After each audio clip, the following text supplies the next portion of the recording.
में अंदर गए कि नहीं गए पता नहीं।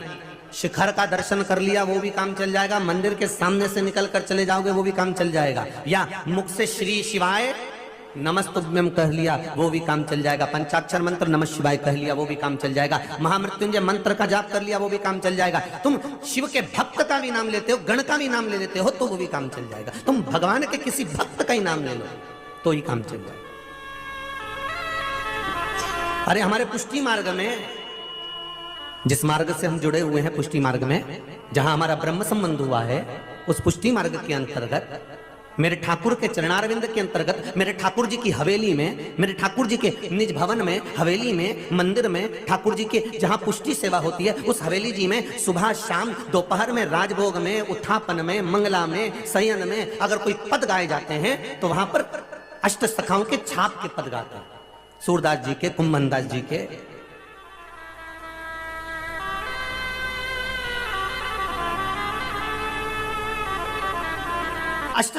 अष्ट सखा के जो छाप होती है, जिन्होंने जो पद गाया उनका नाम लेकर पद गाए जाते हैं। क्यों गाते हैं? पुष्टि मार्ग में ऐसा क्यों किया जाता है कि इनके छाप वाले ही पद गाना है? उसका कारण क्या है? क्योंकि अगर हम भगवान के दर्शन से चूक गए, अगर हम ठाकुर जी की हवेली से भगवान के निगाह मिलाने से, ठाकुर जी के दर्शन से मान लो चूक गए, तो ये जो अष्ट सखा के पद हम जब गाते हैं तो उसमें सूरदास जी का नाम आता है, कुंभनदास जी का नाम आता है। अष्ट सखाओं में से किसी एक सखा का भी अगर नाम आ जाता है तो वो नाम हमारे मुख से जब निकलता है तो हमें ठाकुर का दर्शन अपने आप ही हो जाता है। केवल उस पद को गा लेने पर भी हमें सुख की अनुभूति हो जाती है।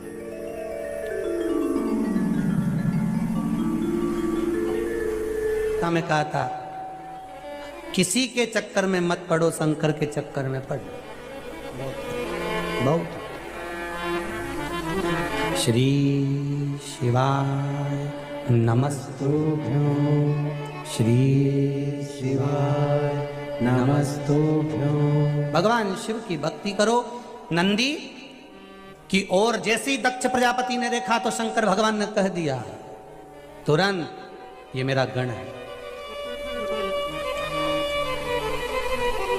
ये मेरा गण है, और मेरे गण की ओर तुम भले ससुर हो, तुम देख रहे हो।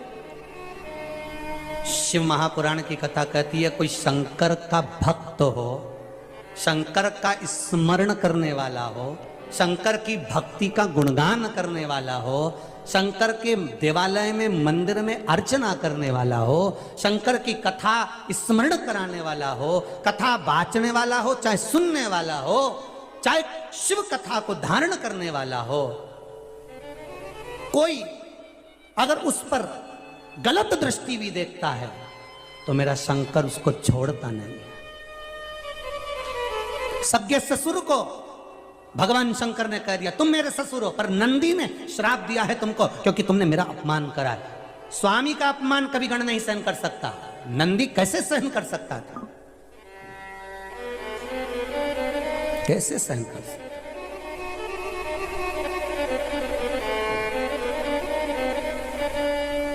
पति पत्नी का झगड़ा कक्ष में हो, कमरे में हो, वहां तक सीमित है, पर पति पत्नी का झगड़ा बाहर हो, मित्रों के सामने हो, दोस्तों के सामने हो, घर के परिवार वालों के सामने हो, ये ठीक नहीं है। इसकी श्रेष्ठता नहीं है कहीं। वो कहते हैं ना, शादी का पहला साल पति बोले पत्नी सुने, शादी का दूसरा साल पत्नी बोले पति सुने, शादी के बाकी के साल पति पत्नी दोनों बोले पूरा मोहल्ला सुने। इसमें श्रेष्ठता नहीं है ये कि पूरा मोहल्ला सुने। आप झगड़ो लड़ो, पर वहां तक जहां तक सीमितता, वहां तक जहां तक सीमितता का भाव। लड़ो झगड़ो मना नहीं, पर एक सीमितता का भाव।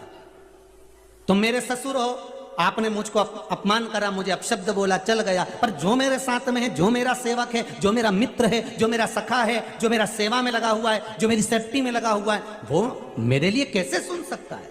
वो मेरे लिए कैसे जान सकता है?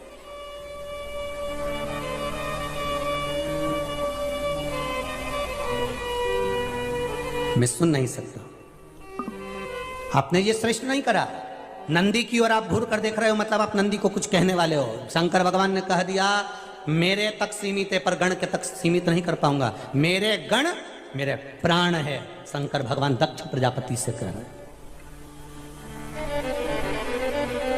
मेरे गण मेरे प्राण है, शिव कर।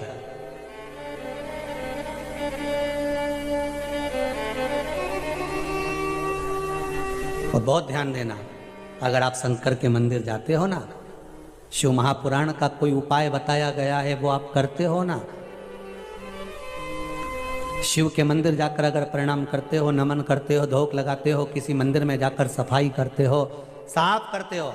जैसे अभी हरियाणा वाले भैया ने कहा कि मैंने एक नियम बना लिया कि मंदिर में जाकर सफाई करना, जहां कोई ना सफाई करे वहां जाकर मंदिर को साफ करना, क्लीन करना। आप मंदिर में जाकर अगर सफाई कर रहे हो, साफ कर रहे हो, मंदिर में पोछा लगा रहे हो, झाड़ू लगा रहे हो, उसका फल भगवान देगा।